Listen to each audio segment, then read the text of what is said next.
போகிறார், நம்மை ஆசீர்வதிக்க போகிறார். நம்முடைய தேவன் எப்படிப்பட்டவர் என்பதை இந்த நாளிலே நாம் உணரும் ஒரு தருணமாக ஆண்டவர் இந்த நாளிலே நமக்கு தந்திருக்கிறார்.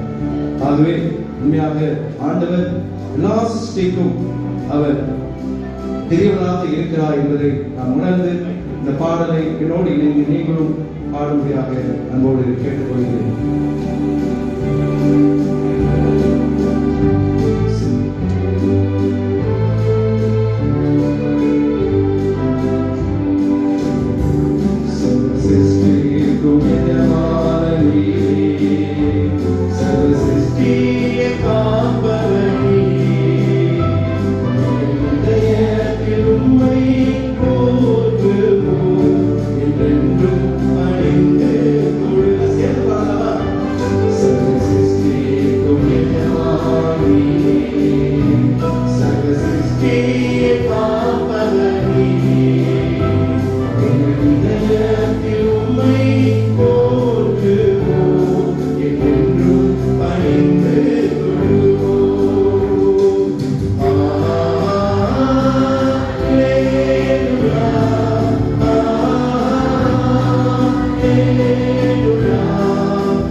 இப்பொழுது கூட சற்று நேரம் இந்த வார்த்தைகளை நாங்கள் தியானிக்கும் போது இந்த வார்த்தை மூலமாக என்னோடு பேசும், எங்களோடு பேசும். இந்த நேரத்தில் ஒவ்வொருவருக்கும் மோட்சமாக்கித்தான் நீ பேசும் ஆண்டவரை நாங்கள் கேட்கிறோம். இயேசு மூலம் கேட்கிறோம், அன்புள்ள பிதாவே, ஆமென். ஹல்லேலூயா. அவ்வளவுதான். ஹல்லேலூயா. ரைட். நல்ல ஒரு 8:30 மணிக்கு நாம் பவனி சென்றோம். எவ்வளவு சந்தோஷமா இருக்கு. எத்தனை பேர் அதை கலந்துக்கிட்டீங்க? கை தூக்குங்க. Very good. ரைட். இனி வரும் நாட்கள்ல இப்ப இருக்கிற எல்லாருமே அதை கலந்து கொள்ளணும். பெரிய ஒரு சந்தோஷம். ஏன்னா ஆண்டவரை நாம் இப்படிப்பட்டதான சூழ்நிலையிலே நாம் ஒரு தெருவாக சென்று, ஒரு தெருவில் சென்று, நாம் ஒரு குழுவாக சென்று இப்படியாக ஆண்டவரை நாம் மகிமைப்படுத்தும் பெரிய ஆசீர்வாதம்.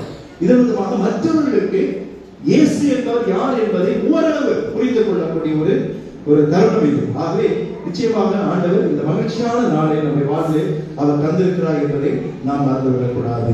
வாசிக்க கேட்ட மத்திய சுவிசேஷம் 21ஆம் அதிகாரம் 9ஆம் வசனத்தை யாராவது வாசிங்க. பிள்ளைங்க யாரும் பேசக்கூடாது. ரைட்? ஆமா. திரளான ஜனங்கள் தாவீதின் குமாரனுக்கு ஓசன்னா,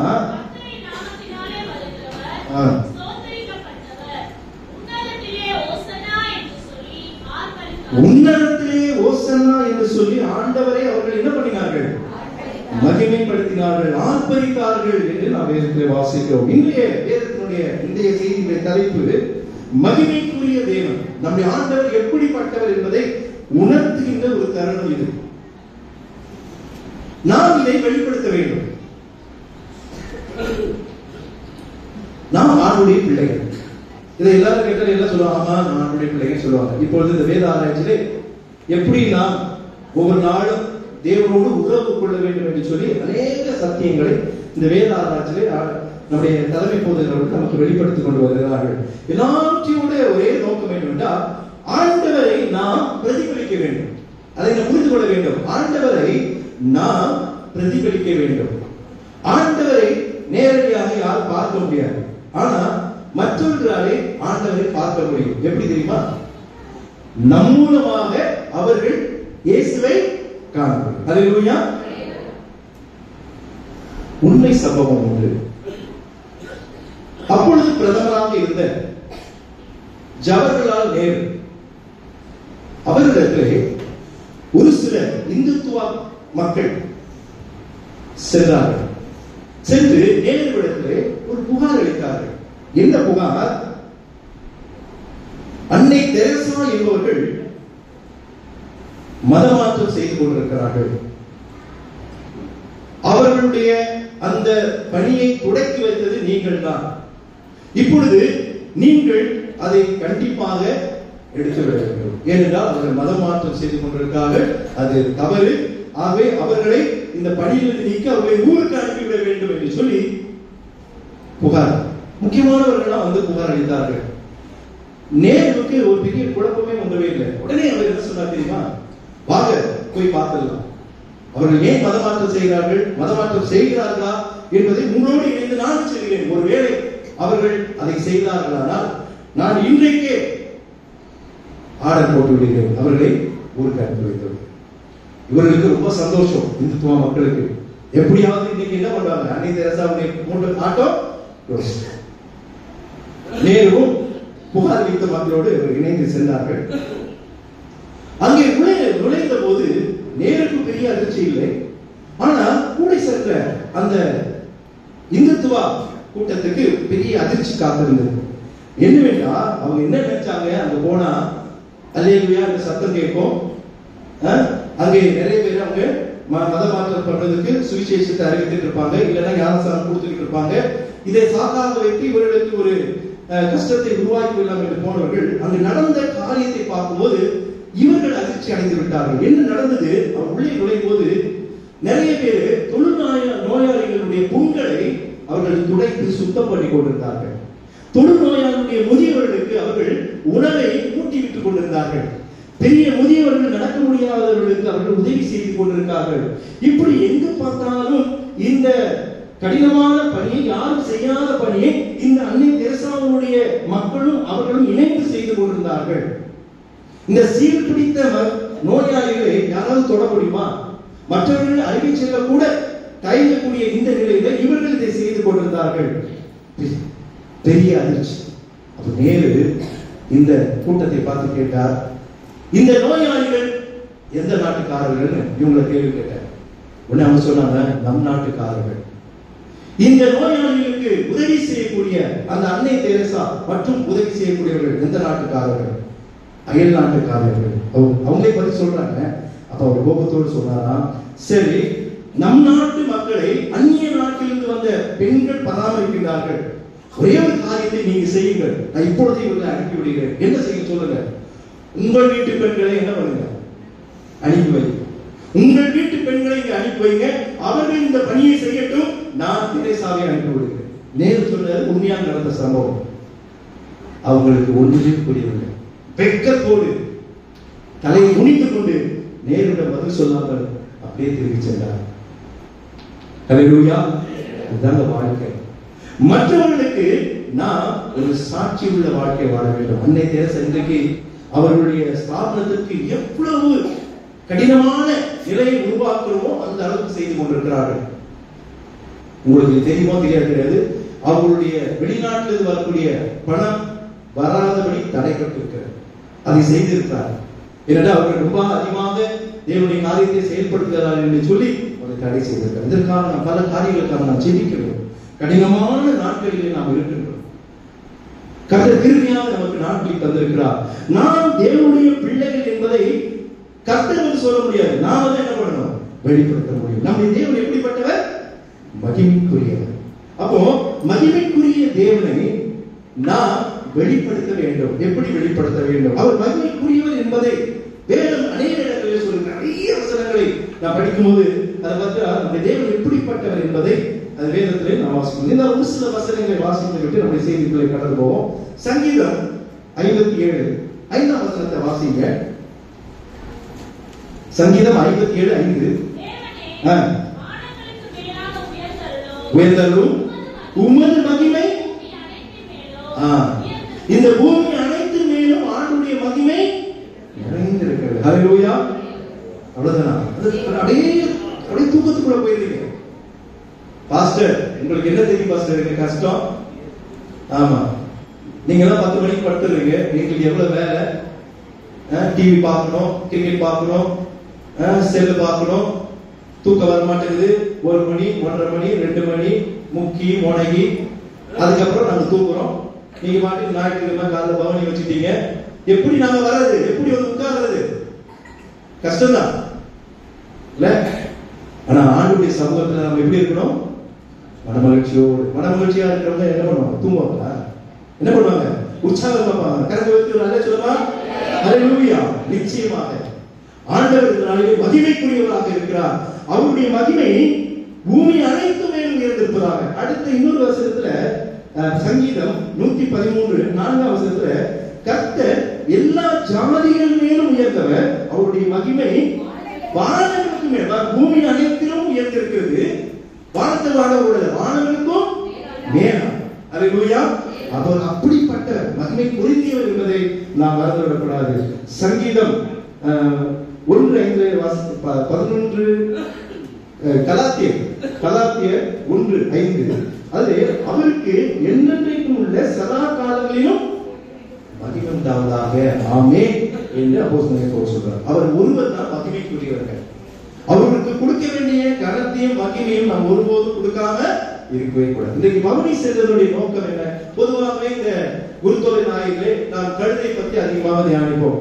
கட்டப்பட்ட கழுதைகள், கட்டவிழ்க்கப்பட்ட கழுதைகள், கனம் பெற்ற கழுதைகள், இப்படிதான் அதிக செய்திகளை. உண்மையாக உண்மைதான். ஏனென்றால் நாமளும் கழுதையை போல கட்டப்பட்டிருந்தோம்.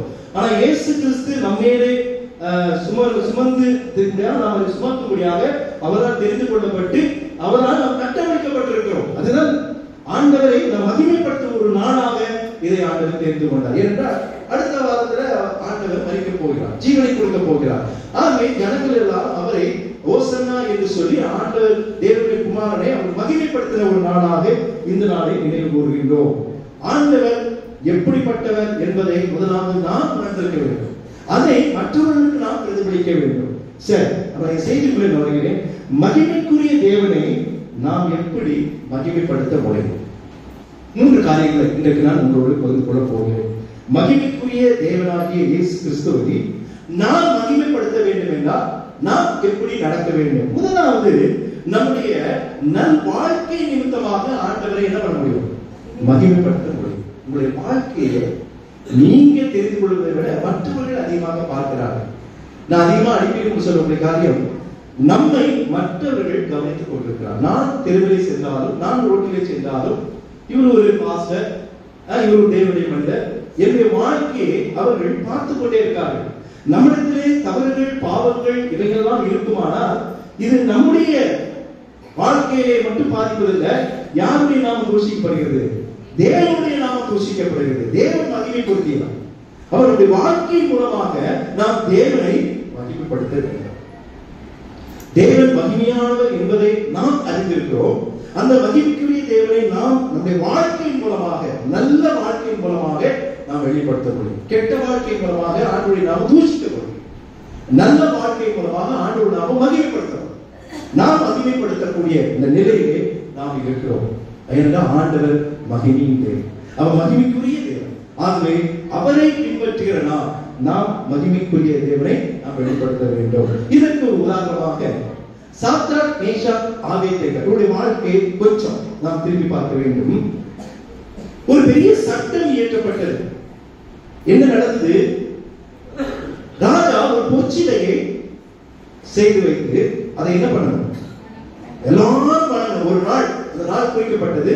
அந்த நாளிலே அந்த தேசத்தில் இருக்கிற எல்லாரும் என்ன பண்ணணும்? அந்த பொற்சிலையை வணங்க வேண்டும். வாசியுங்கள் தானியேல் 3ஆம் அதிகாரம் 7ஆம் வசனத்தை யாராவது வாசிங்க. சகல ஜனங்களும் எக்காளம், நாகசுரம், கின்னரம், வீணை, சுரமண்டலம் முதலான சகலவித கீத வாத்தியங்களின் சத்தத்தை கேட்ட உடனே நடக்கிற காரியம் வந்து பொற்சிலை முன்னாடி இருக்குது. அங்கே என்ன நடக்குது? எல்லா ஜனங்களும் ஒரு நிமிஷமா எல்லா ஜனங்களும் ட்ரம்ஸ், டாம்பரின், என்னென்ன இன்ஸ்ட்ருமெண்ட் இருந்தோ அந்த காலத்துல எல்லாத்தையும் வச்சுக்கிட்டு ஜனங்கள் அடிக்க ஆரம்பிச்சோட அந்த சத்தத்தை கேட்ட உடனே வாசிங்க. சகல ஜனத்தாரும், சகல ஜாதியாரும், பாஷைக்காரரும் என்ன பண்ணாங்க? தாழ விழுந்து ராஜாவாகிய நேபுகாத்நேச்சார் நிறுத்தின பணிந்தார். ஆர்டர், ராஜாவுடைய ஆர்டர், கீழ்ப்படியணும். கீழ்ப்படிந்தார்கள். யாரு? எல்லாரும், சகல ஜனங்கள் எல்லாம், அது எல்லா பாஷைக்காரர்கள், எல்லா ஜாதிக்காரர்கள், எல்லா மக்கள் எல்லாம் கீழ்ப்படிந்தார்கள். ஆனா நடந்தது என்ன? வாசியுங்கள் 14ஆம் வசனத்தை வாசிங்க. அவர்களை நோக்கி சாத்ராக், மேஷாக், ஆபேத்நேகோ என்பவர்களே, நீங்கள் என் தேவர்களுக்கு ஆராதனை செய்யாமல் நான் நிறுத்தின பொற்சிலையை பணிந்து கொள்ளாமலும் இருந்தது மெய்தானா? ஒரு கம்பெனி வந்துருச்சு. ராஜா டைரக்டா தெரியாது. ஆனா ஜனங்களும் வணங்கினார்கள். ஆனா யார் வணங்கல? சாத்ராக், மேஷாக், ஆபேத் அவங்க மட்டும் வணங்க. இந்த கம்ப்ளைண்ட் ராஜாவுக்கு போச்சு. அவர் வந்து கேள்வி கேட்கிறாரு, நீங்கள் இந்த பொற்சிலையை பணிந்து கொள்ளாமல் இருந்தது மெய்தானா என்று சொல்றாரு. என்ன சொல்றாரு? பதில் சொல்றாரு. 16ஆம் வசனத்துல நானே வாசிக்கிறேன். நேபுகாத்நேச்சாரே எப்படி யோசிச்சு பாருங்க, அவர் யார்? அப்ப இவர் என்ன சொல்லணும்? ராஜாவே சொல்லணும். நல்லா கவனிக்கணும். நீங்க இந்த வார்த்தையில டக்கு டக்கு படிச்சுட்டு போக கூடாது. ராஜாவை நோக்கி, ராஜாவே இல்ல ராஜாவாகிய நேபுகாத்நேச்சாரே என்று சொல்லி இருந்தா பரவாயில்ல. என்ன பேர் சொல்லி சொல்றான்? இவர்களை உயர்த்தி வைத்தது யாரு? ராஜா. அந்த இடத்துல ராஜா உயர்த்தி வைத்திருக்கிறார். ஆனா இப்போ இவங்களுக்கு பயங்கர கோபம். ஏனென்றால் இவர்கள் ராஜாவாக நேபுகாத்நேச்சாரை ஏற்றுக்கொண்டாலும் இவங்களுக்கு மேல ஒரு ராஜா இருக்கிறார். யாரு? ஆண்டவர் தேவன். அவர்களை தான் என்ன பண்றாரு? இந்த மூவரும் அதிகமாக மகிமைப்படுத்துகிறார்கள், கனம் பண்ணுகிறார்கள். ஆனா இந்த இடத்துல இப்படிப்பட்ட ஒரு பொற்சிலையை வணங்க வேண்டும் என்று சொல்வதற்கு உங்களுக்கு அதிகாரம் இல்லை என்ற வார்த்தையை வெளிப்படுத்தும்படியாக நேபுகாத்நேச்சாரே இந்த காரியத்தை குறித்து உமக்கு உத்தரவு சொல்ல எங்களுக்கு எவ்வளவு கடினமான வார்த்தை. ஒரு ராஜாவை பார்த்து உனக்கெல்லாம் நான் பதில் சொல்ல முடியுமா?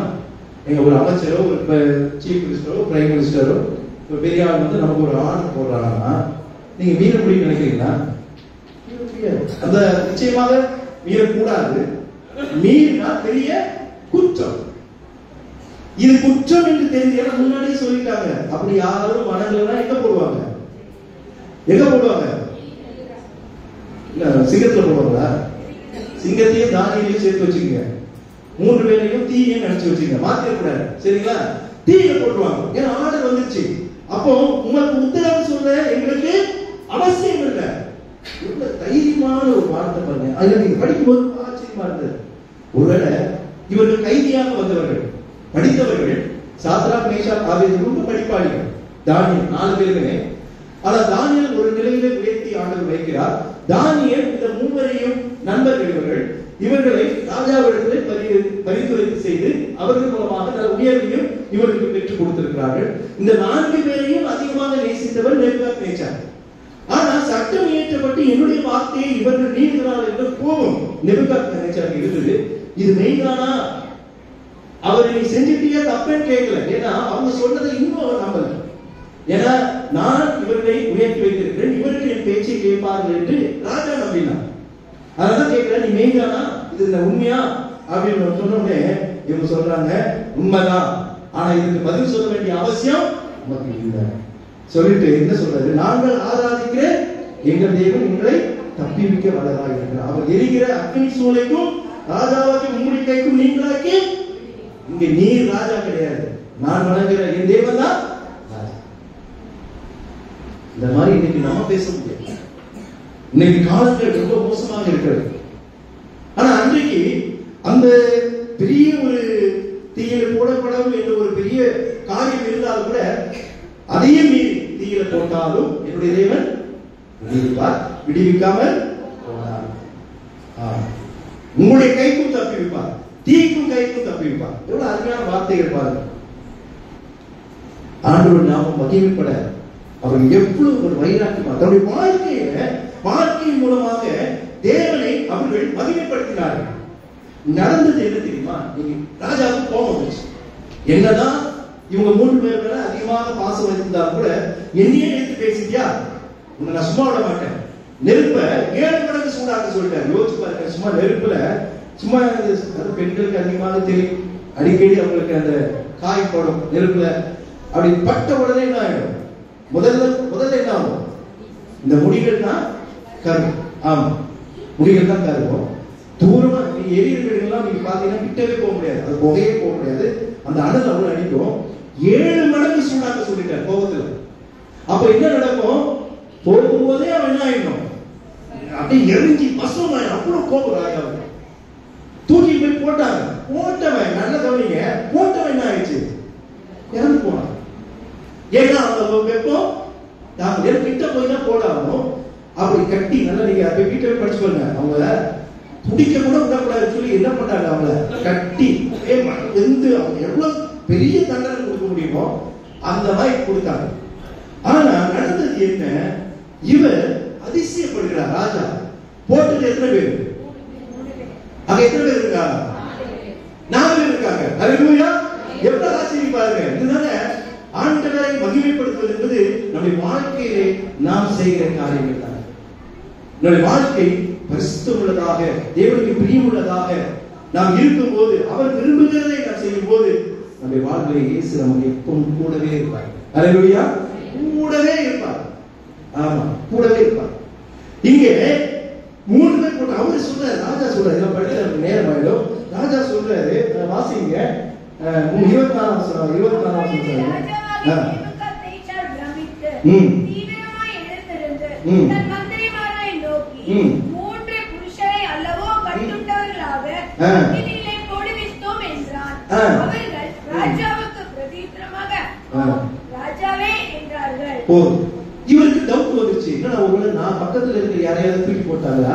3 பேர் தான் தூக்கி போட சொன்னா, உள்ள 4 பேர் இருக்கிறாங்க. பாருங்க 25 வருஷத்துல இதோ 4 பேர் விடுதலையாய் அக்கினி நடுவிலே உலாவுகிறதை காண்கிறேன். கட்டி போட்டாங்க. அப்போ கயிறு நல்ல கவனிங்க, கயிறு எப்படி கலந்தது? நெருப்பினாலே கலந்துருக்கு. ஆனா அவருடைய ஒரு புடி கூட கருகல. அல்லேலூயா! எவ்வளவு ஆச்சரியம் பாருங்க. கட்டப்பட்ட திரை நீங்க முன்னாடி போய் பாருங்க. நல்ல சீலைகள் என்னென்ன இருக்குமோ எல்லாத்தையும் வச்சு கயிறு எல்லாம் வச்சு கட்டி இறுக்கமா தூக்கி போட்டாங்க. இவங்க நடந்துகிட்டு இருக்கிறாங்க தீக்குள்ள. எப்படி முடியும்? தேவனாலே கூடாத காரியம் ஒன்றுமில்லை. ஹல்லேலூயா! ஆமா, ஏன்னா அவருடைய வாழ்க்கை அப்படிப்பட்ட, இந்த 3 பேரும் அப்படிப்பட்ட ஒரு வாழ்க்கை வாழ்ந்தார். ஆச்சரியமாய் போச்சு. என்னடா இது, 3 பேர் போட்டவன் இப்ப 4 பேர் சுத்திக்கிட்டு இருக்காங்களே அப்படின்னு அதிசயமாக அவர் பார்த்துட்டு அடுத்து அப்படியே தொடர்ந்து வாசிங்க. 3ஆம் அதிகாரம் இல்ல 25 தான்.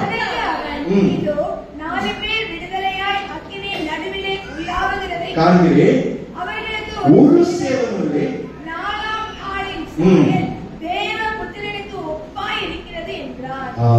இத பார்த்த உடனே ராஜாவுக்கு கோபம் தான் போயிடுச்சு. ராஜாவுடைய கோபம் தான் போயிடுச்சு.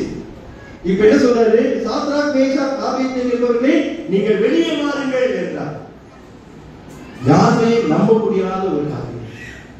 7 மடங்கு நெருப்பு சூடாக்கி போட்டிருக்கிற, தூக்கி போட்டவன் எரிந்து சாம்பலாய் கிடக்கிற நிலையில, தூக்கி போட்ட 3 பேருக்கு நடுவில் 4வது ஒரு ஆளாக ஒருவர் இருக்கிற நிலையில, இதுக்கு மேல ராஜாவால ஒண்ணுமே நினைக்க முடியும். 3 பேரும் நீங்க வெளியே வாங்க. அக்கினி நடந்தவர்கள் வெளியே வந்தார்கள். வேதம் சொல்கிறது, அவருடைய தலைமையில் கருகாமலும் அவருடைய சால்வைகள் சேதப்படாமலும் அக்கினி மனம் அவர்களுக்கு வீசாமலும் இருந்தது. ஆனா கட்டப்படுகிறது மட்டும் ஏற்று போச்சு. அல்லேலூயா! எவ்வளவு ஆச்சரியம் பாருங்க. இப்போதாக ஆண்டவருடைய நாமம் மகிமைப்படுது. நேபுகாத்நேச்சார் என்ன சொல்லிட்டார் தெரியுமா? ஆர்டர் போட்டாரு. என்ன சொன்னாரு? நேபுகாத்நேச்சார் சொன்னது, சாத்ராக் மேஷாக் ஆபேத்நேகோ என்பவருடைய தேவனுக்கு ஸ்தோத்திரம். இதுவரைக்கும் உச்சிலையெல்லாம் வணங்கணும், வேற யாரையும் வணங்க கூடாதுன்னு சொல்லுவது, இப்போ தேவனுக்கு என்ன சொல்றாரு? ஸ்தோத்திரம் அப்படின்னு சொல்லிட்டு, அவர்கள் தங்களுடைய தேவனை தவிர வேறொரு தேவனை சேவித்து பணியாமல் அவரையே நம்பி ராஜாவின் கட்டளையை தள்ளி, சொல்றது யாரு? ராஜாவே சொல்றாரு, என்னுடைய கட்டளையை அவர்கள் தள்ளி தங்கள் சரீரங்களை ஒப்பு கொடுத்ததினால் அவர் தமது தூதனை அனுப்பி தம்முடைய தாசரை விடுவித்தார். இப்ப சொல்லிட்டாரு, எந்த ஜனத்தான், எந்த ஜாதியான், எந்த பாஷைக்காரனும் துண்டித்து போடப்படுவான். எதுக்கு? இனிமேல் ஆண்டவர் தேவனை தான் வணங்கணும். அல்லேலூயா. தேவனுடைய நாமம் இந்த இடத்துல மகிமைப்படுது. இதற்கு என்ன காரணம் நினைக்கிறீங்க? இந்த 3 பேருடைய வாழ்க்கை, இவருடைய நல்ல வாழ்க்கை தேவனை மகிமைப்படுத்தி. எப்படி ஆர்டர் மாறி போச்சு. பொற்சிலையை வணங்க வேண்டும் என்று சொன்ன வாய் இப்பொழுது இவருடைய தேவனை தான் நாமும் சேவிக்க வேண்டும் சொன்னார். அல்லேலூயா. இதாங்க வாழ்க்கை. இப்படி நம்மை பார்த்து சொல்ல முடியுமா? நம்முடைய வாழ்க்கையை கும்பிட்டு இருக்கிறவங்க கூட மாறி போயிடும். நம்முடைய வாழ்க்கை அவ்வளவு சீர்கெட்டதாக இருக்கு. ரொம்ப ஜாக்கிரதை. கடைசி காலத்தில் வாழ்ந்து கொண்டிருக்கிறோம். நம்முடைய நாட்கள் நம்முடைய கரங்களிலே இல்லை. இன்னைக்கு என்ன நடக்கும் தெரியாது, நாளைக்கு என்ன நடக்கும் தெரியாது. நாம் இவ்வளவு நாள் வாழ்வோம் என்பது யாருக்குமே தெரியாது. இன்றைக்கு நாம் இப்போது நிற்கிறோம் என்றால் அவருடைய கிருபை தான். இந்த நாட்களிலே நாம் தேவனை மகிமைப்படுத்தவர்களாக இருக்க வேண்டும். அதுதான் இன்றைய நாள். ஆண்டவரை கழுதையிலே ராஜாவாக அவரை ஏற்றுக்கொண்டு மக்கள் பவனி வந்து ஓசன்னா ஓசன்னா தாவீதின் குமாரன் என்று சொல்லக்கூடிய அர்த்தம் அவரை மகிமைப்படுத்தினார். இன்றைக்கு நாமும் மகிமைப்படுத்த வேண்டும். எப்படி? நம்முடைய வாழ்க்கையின் மூலமாக. சரி, இரண்டாவது, நம்முடைய நன்றியின் மூலமாக கூட நாம் தேவனை மகிமைப்படுத்த முடியும். ஆண்டவர் எதிர்பார்க்கிற ஒரு முக்கிய காரியம், எல்லா நிலைகளிலும் ஆண்டவருக்கு நாம் நன்றி உள்ளவர்களாக. நான் இந்த பிரசங்கத்தை, இந்த நன்றி உள்ளவர்களை அடிக்கடி சொல்றேன். ஏன்னா நாம் அடிக்கடி இதெல்லாம் மறந்துடும். கர்த்தருக்கு எப்பொழுதும் எப்படி இருக்கணும்? நன்றி உள்ளவர்களாக இருக்கணும். அதனாலதான் என் ஆத்மாவே கர்த்தரை ஸ்தோத்திரி, என் முழு உள்ளமே அவருடைய பரிசுத்த நாமத்தை ஸ்தோத்திரி, என் ஆத்மாவே கர்த்தரை ஸ்தோத்திரி, அவர் செய்த சகல உபகாரங்களையும் மறவாதேனா என்ன சொல்லணும்? ஆண்டவருக்கு நன்றி சொல்லு. ஆமா, வேதம் அப்படிதான் சொல்லி ஆண்டவர் எதிர்பார்க்கிறார். இந்த லூக்கா சுவிசேஷம் 17ஆம் அதிகாரம் 12ஆம் வசனத்தை நீங்க வாசிங்க. லூக்கா சுவிசேஷம் 17ஆம் அதிகாரம், ஒரு நிமிஷமா, 17ஆம் அதிகாரம் 12ஆம் வசனம் இப்ப வாசிங்க.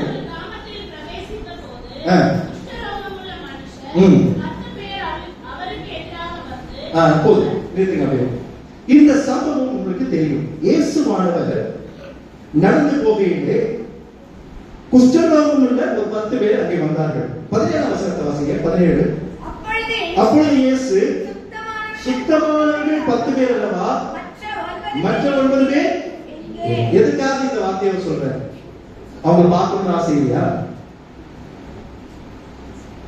10 பேர், இதுக்கு இடையில நடந்த சம்பவத்தை நீங்க புரிந்து கொள்ள வேண்டும். 10 பேர் அந்த நாட்களிலே குஷ்டரோகம், இந்த நாட்களில் குஷ்டரோகத்தை குணப்படுத்த முடியாது. அதனால வருமுன் காப்போம் என்று சொல்லி, ஏதாவது உங்களுக்கு பிரச்சனை இருந்தால் அது உடனே கவர்மெண்ட் என்ன பண்றாங்க? அதை கவனித்து விடுங்கள் என்று சொல்கிறார்கள். அந்த இந்த நாட்களே குஷ்டரோகிகள் நமக்குள்ளே வசிக்கிறார்கள். ஆனா அந்த நாட்களே தூரமாக இருப்பார்கள். அவங்க இயேசுவான் நடந்து போகும்போது அங்கே ஒரு 10 பேர், ஒரு கூட்டம் 10 பேருமே குஷ்டரோகம் உள்ளவர்கள் இயேசுவிடத்தில் வந்து, ஐயரே எனக்கு இறங்கும், என்னுடைய நோயை நீ குணமாக்கும். அவர் ஒண்ணுமே சொல்லுங்க, குணமாகும், உங்களுடைய நோய்கள்லாம் குணமாகும், உங்களுடைய புண்கள்லாம் ஆறும், வா உங்களை தொடுகிறேன், இந்த எச்சியை நான் கொள்கிறேன், என்ன கண்ணால் பார்க்க ஒண்ணு சொல்லுங்க. என்ன சொல்லிட்டாரு? நீங்கள் போய் ஆசாரியர்களிடத்திலே காண்பீர்கள். எப்படிங்க? யோசிச்சு பாருங்க, எப்படி போய் காட்ட முடியும்? இவங்க ஊருக்குள்ள வரணும்னா ஆசாரியர்கள் அந்த மருத்துவர்கள், மருத்துவ பணியையும் செய்யக்கூடியவர்கள், அவங்க அதை பார்த்துட்டு உங்களுக்கு ஒன்றில் சொன்னாதான் ஊருக்குள்ள போக முடியும். நீங்க ஆசாரியத்திலே காண்பீங்கள் அப்படின்னு சொன்ன உடனே இந்த 10 பேரும் என்ன பண்ணாங்க? திரும்பி போயிட்டாங்க. திருமணம் நடக்குது. அந்தபடி அவர்கள் போதே சுத்தமானார்கள். நல்லா கவனிக்கணும், அப்பவே சுத்தமானது. நம்பி தேவனுடைய வார்த்தை இது எப்படி நடக்கும், நாங்கள் பிறவிலே இப்படி இருக்கிறோமே, எந்த நம்பிக்கையில நம்ம ஆசாரியர் இடத்துல போக முடியும்? இயேசுவே இது சரியா, நீங்கள் கையை தொட்டு சுகம் கொடுக்க கூடாதா? உங்களுடைய பார்வையை எங்க மேல வைக்க கூடாதுலாம் கேள்வி கேட்கல. இயேசுடைய வார்த்தையை நம்பினாங்க. நம்பினோடனே அப்படியே திரும்பி போகையில் அவங்க சுத்தப்பட்டாங்க. அது எப்போ? நடந்து போகும்போதே ஒவ்வொருத்தருக்கா தேவன் போடுவார். அப்போ 10 பேரும் ஆசாரிய இடத்துல போயிருப்பான். அங்க நடக்கிற போது 10 பேரும் என்ன நடந்தது? சுகப்பட்டு. அப்ப நடக்க வேண்டியது என்ன? இந்த 10 பேரும் என்ன பண்ணணும்? திரும்பி ஆரம்பித்துவார். வரல. நடந்தது என்ன? அவர்களில் ஒருவன் தான் ஆரோக்கியமானதை கண்டு திரும்பி வந்து உரக்க சத்தத்தோடு தேவனை தன்னுடைய நன்றியினாலே தேவனை அவன் மகிமைப்படுத்துகின்றான். அப்பதான் ஆண்டவர் கிருஷ்ணத்தோடு கேட்கிறாரு. இயேசுவானவர் கேட்கிறாரு, எப்பா நான் 10 பேரை சுகப்படுத்துறேனே, மீதி 9 பேர் எங்க? தேவனை மகிமைப்படுத்துவதற்கு இந்த அந்நியனை ஒழிய மற்றொருவரும் திரும்பி வர காணாமை என்று சொல்லி அவரை நோக்கி, நீ எழுந்து போகும் விசுவாசம் உன்னை பெரிய ஆசீர்வாதம். நன்றி செலுத்துறதுனால 9 பேருக்கு சுகம் கிடைச்சது, மீதி 9 பேருக்கு ஆனா என்ன கிடைக்கல? ரட்சிப்பு கிடைக்கல. அல்லேலூயா. நல்லா கவனிக்கணும். திரும்பி வந்து நன்றி சொல்றதுனால கூட ஒரு ஆசீர்வாதம். கூட ஒரு ஆசீர்வாதம். இந்த ஒண்ணுதான் முக்கியமான ஆசீர்வாதம். உன் விசுவாசம் உன்னை ரட்சிக்கிறது. அவருடைய பாவங்கள் மன்னிக்கப்பட்டது. ஆசீர்வாதங்களே பெரிய ஆசீர்வாதம் என்ன தெரியுமா? நம்முடைய பாவங்கள் மன்னிக்கப்பட்டது. ஆமா, அதுதான் அப்பதான் நம்ம ஆண்டவருடைய பிள்ளை. சுகம் கிடைச்சிருச்சு. அது அடுத்தது தேவனுடைய உள்ள 10 பேர் திரும்பி வந்திருந்தா ஆண்டவர் 10 பேரை என்ன பண்ணிருப்பாரு? ரட்சித்திருப்பார், பாவங்களை மன்னித்திருப்பார். ஆனா அந்த கிருபை யாருக்கு கிடைச்சது? நன்றி செலுத்தும்படியாக, ஆண்டவரை நினைவு கூறும்படியாக வந்து அவருடைய பாதத்தை காத்திருக்கும் போது ஆண்டவர் சொன்னார், உன் விசுவாசம் உன்னை ரட்சிப்பார். எவ்வளவு பெரிய ஆசீர்வாதம். நாம் ஆண்டவருக்கு நன்றி உள்ளவர்களாக இருக்கிறோமா? ஆண்டவர் அதை விரும்புகிறார். நம்ம சின்ன பிள்ளைங்களுக்கு பொதுவாக சொல்லக்கூடிய காரியம், ஏதாவது யாராவது ஒரு கோல் கொடுத்துட்டா அப்படியே வாங்கி வந்துட்டா முதுகிலே ஒரு கோல் போடுவோம். போட்டு என்ன சொல்லுவோம்? அங்கிளுக்கு இல்ல ஆன்டிக்கு இல்ல அண்ணனுக்கு என்ன சொல்ற? தேங்க்ஸ் சொல்லுங்க.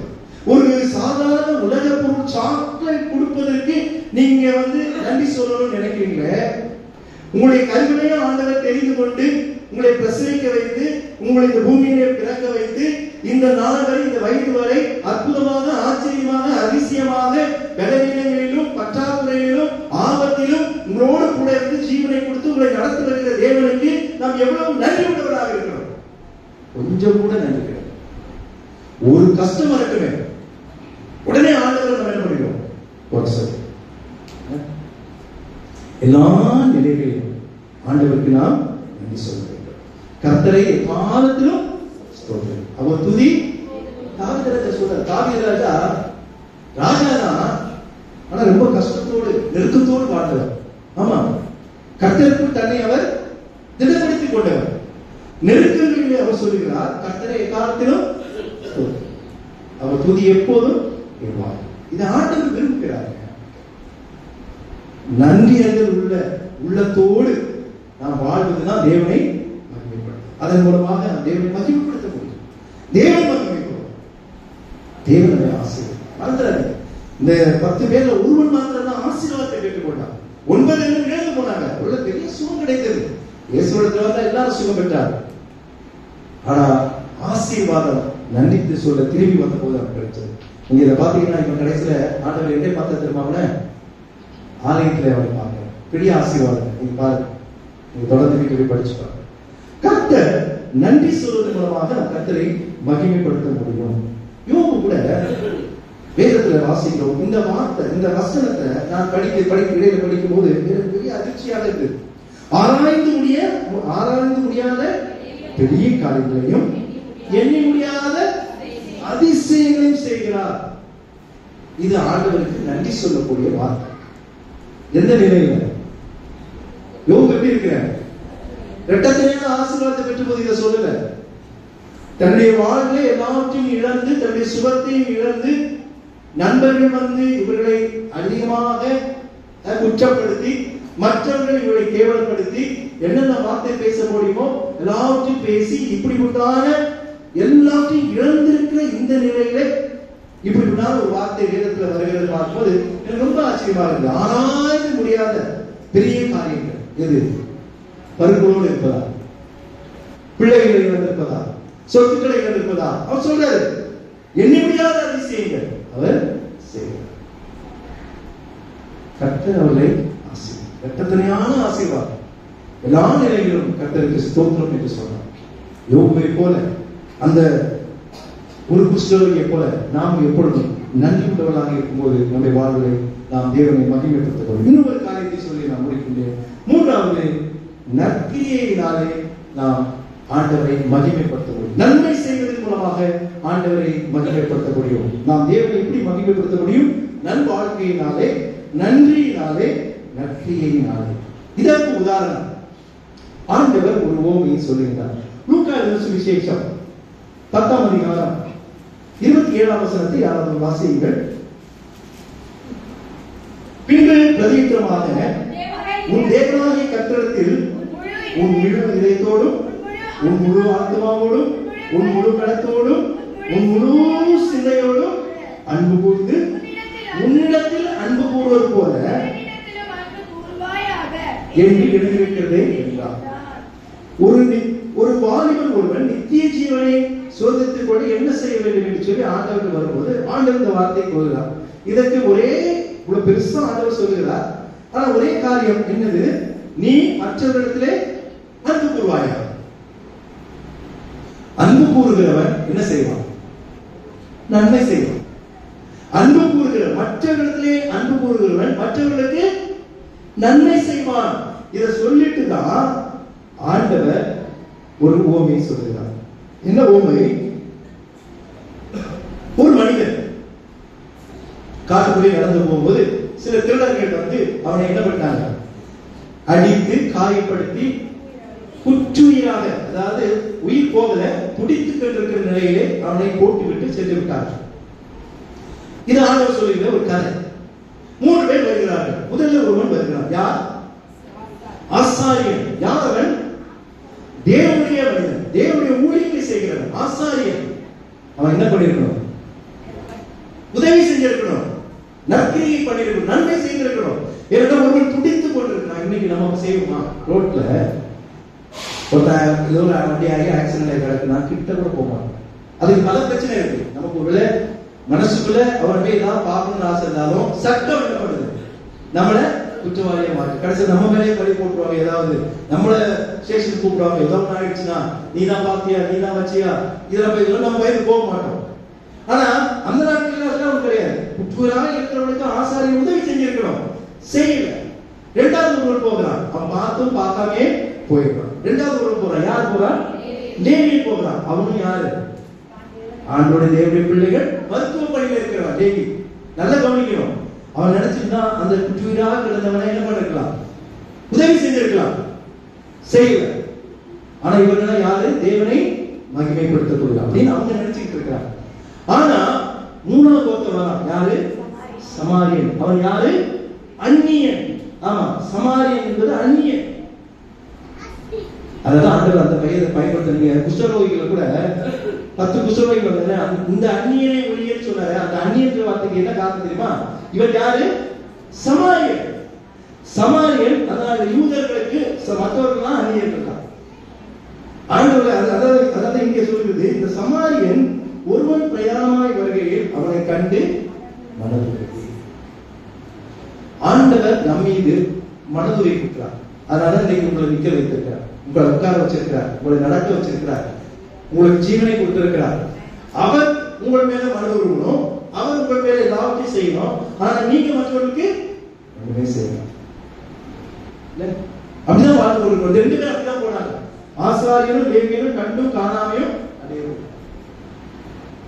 ஆனா சமாரியன் மனதுருகி கிட்ட வந்து அவனுடைய காயங்களில் எண்ணெயும் திராட்சரசமும் இதெல்லாம் அவன் கையில் வச்சிருக்கான். நல்ல கவனிங்க. ஒரு பிரயாணம் போகும்போது அவனுக்கு நிறைய பொருட்கள் இருக்கும். ஒரு சமாரியன் வந்து காயங்களை கட்டி, அப்ப கூட ஒருவேளை நானா இருந்து எனக்கு ரொம்ப அவங்க மேல மனதுக்கு வந்துச்சு, இதான் செய்யணும்னு கூட கட்டி, காயத்தை கட்டி ஓரமா அப்படியே உட்கார வச்சு கொஞ்சம் பார்த்துக்கப்பா, ரெஸ்ட் எடுத்துக்கப்பா, சரியாயிடும் சொல்லிட்டு போயிடும். இவன் அதோட முடிக்கல. என்ன பண்றான்? காயங்களை கட்டி அவனை தன் சுயவாகனத்தில் ஏற்றி சத்திரத்துக்கு கொண்டு போய் அவனை ஒரு நாளா 2 நாளா தெரியல பராமரித்தான். அவருடைய நோய் குணமாவது வரைக்கும் அவன் பராமரித்தான். தம்பியா, அண்ணனா, மாமாவா, மச்சானா, எந்த ஒரு உறவு இல்லைங்க. யாரோ ஒருத்தன் குற்றுயிரா கிடக்கிறான். எனக்கு அந்த கிருபையை ஆண்டவர் தந்திருக்கிறார், எனக்கு நன்மை செய்யக்கூடிய திராணி கொடுத்திருக்கிறார், என்னிடத்துல எல்லாம் இருக்குது, அவனுக்கு உதவி செய்ய என் மனம் மட்டும் தான் வேணும். மனம் மட்டும் இருந்தா போதும், மற்ற எல்லாம் எங்க இருக்கு. கட்டுறான், எல்லாம் வெயிட் பண்ணி அழகா வாகனத்துல வச்சு கொண்டு போய் அங்க போய் என்ன பண்றான், ஒப்படைத்து இவனை பராமரித்தான். என்ன சொல்றான், புறப்படும் போது 2 நாள் அந்த தங்கி இருந்திருக்கும். மறுநாளிலே தான் புறப்படும் போது 2 பணத்தை எடுத்து சத்திரத்தை கையில் கொடுத்து இவனை விசாரித்துக்கொள், அதிகமா ஏதாயிலும் இவனுக்காக செலவிட்டா நான் திரும்பி வரும்போது யோசிச்சாங்க. எப்படிப்பட்ட ஒரு சமாளியம். அதுதான் இவனுக்கு பேர் சொல்லுவாங்க, நல்ல சமாளியம். இவனுடைய பேர் சமாளியம் இல்லை, பேர் குறிக்கப்படும். ஆனா நம்ம என்ன சொல்லுவாங்க, நல்ல சமாளியம். கெட்டு போனா கெட்ட குமார் இல்ல மூத்த குமார், ஒவ்வொருத்தரும் நம்மளே பேர் வச்சிருவோம். வேறொரு பேர் எல்லாம் கூட நம்ம பேர் வச்சிருவோம். ஆமா, நல்ல சமாளியம். ஏன்னா அவன் நன்மை செய்தான். நன்மை செய்தவர்கள் நல்லவர்கள். திராணி அதவே சொல்லு, நன்மை செய்ய திராணி இருக்கும்போது அது செய்யாம போனா பாவம். நீங்க பாவம் செய்யறீங்க, பாவத்தோடு இருக்கிறவர்கள் தேவனை மகிமைப்படுத்த முடியாது. கர்த்தர் நம்மை ஆசீர்வதிக்கும் போது நாம் அதை நன்மையாக வெளிப்படுத்தும். அதுக்கெல்லாம் உங்க ஆசை சும்மா கொடுத்து நீங்க மட்டும் நல்லா இருக்கணும், உங்க பிள்ளைங்க நல்லா இருக்கணும், இதுக்காக ஆண்டு உங்களை வைத்து வைக்கலங்க. மற்றவர்களையும் நான் என்ன பண்ணும், நன்மை செய்வோம். நற்கிரியின் மூலமாக நாம் தேவனை மகிமைப்படுத்த முடியும். ஆகவே இந்த நல்ல சமாளியம் நன்மை செய்ததுனாலே அவன் அந்த பாலிபத்தை சொல்றாங்க, இந்த 3 பேர்ல யார் தலைவன் அப்படின்னு கேட்கும் போது உதவி செய்த நீயும் அப்படியே போய் செய்யும். ஆமா, அப்படி சொல்லியாச்சு. அதுக்காக இந்த உண்மையை சொல்றாரு. இப்ப நம்முடைய வாழ்க்கையிலே 3 காரியங்கள் இதன் மூலமாக இந்த நாளிலே மாத்திரம் எல்லா நாளிலுமே நாம் தேவனை மகிமைப்படுத்த முடியும். நம்முடைய நல் வாழ்க்கை மூலமாக, நம்முடைய நன்றியினாலே, நம்முடைய நற்கிரியைகளாலே நாம் தேவனை மகிமைப்படுத்த முடியும். ஆகவே வேதம் சொல்கிறது, நன்மை செய்ய நாளை, அது நாளை ஓடும். ஆகவே நம்முடைய வாழ்க்கையிலே நாம் தேவனை மகிமைப்படுத்தக்கூடிய மக்களாக நாம் இருக்கிறோமா ஆராய்ந்து பார்க்க வேண்டும். இந்த நாள் தேவன் இயேசு கிறிஸ்து கழுதை மேலே பவனி வந்த நாள். எல்லாரும் முன்ன நடக்க அதன் மூலமாக கழுதையும் மகிமை பெற்றது. அதான் பெரிய ஆசீர்வாதம். அதான் சொல்ற, நாம் கழுதைகள் தான், தேவனை சுமந்து இருக்கிற கழுதைகள். என்ன பாஸ்டர் என்ன போய் கழுதைன்னு சொல்ற? கழுதைங்க தான் அந்த நாள்ல, ஆமா, கழுதைகளை நல்ல உயர்வாக நினைக்கும். இன்னைக்கு தான் கழுதை நம்ம ரொம்ப சாதாரணமா நினைக்கிறோம். திட்டுறதா யார் என்ன சொல்லுவோம், கழுதை குதிரை திட்ட வேண்டியதானே. ஆமா, கழுதை தான் இயேசுவை சுமந்தது. இன்னும் யாராவது கழுதை திட்டீங்கன்னா சந்தோஷப்படுங்க. இயேசுவை சுமந்த கழுதை, அது எனக்கு ஓகே அப்படின்னு சொல்லி இன்னொரு கூட திட்டுங்கன்னு சொல்லுங்க, ஒரு தப்பு கிடையாது. ஆமா, சுமந்த அந்த கழுதை, அது கழுதை மூலம் அது சுமந்ததுனால கழுதை கூட தலையில நடக்கல. எதுல நடந்தது? கார்பெட்ல தான் நடந்துச்சு. அல்லேலூயா. ஆமாங்க, கழுதையும் கார்பெட்ல நடந்துச்சுங்க. எவ்வளவு ஆசீர்வாதம் பாருங்க. ஏன்னா முன்னாடி போக எல்லாத்தையும் விரிச்சு மரக்கிளையில போட்டு கையில புத்தோடு வச்சுட்டு தேவனை மகிமைப்படுத்தார். அதோடு சேர்ந்து கழுதையும் மகிமைப்படுத்தும். நாம் தேவனை மகிமைப்படுத்த முடியும் போது நாம் மகிமைப்படுத்துவோம். ஆகவே நம்மை கர்த்தர் மகிமைக்குரியவராக மாற்றி வைத்திருக்கிறார். தேவன் மகிமைக்குரியவர். ஆகவே நம்முடைய வாழ்விலே நல் வாழ்க்கை மூலமாக நன்றியினாலே நாம் தேவனை மகிமைப்படுத்துவோம். அப்படிப்பட்ட நல்ல வாழ்க்கை தர கர்த்தர் நமக்கு உதவி செய்வாராக. ஆமாம்.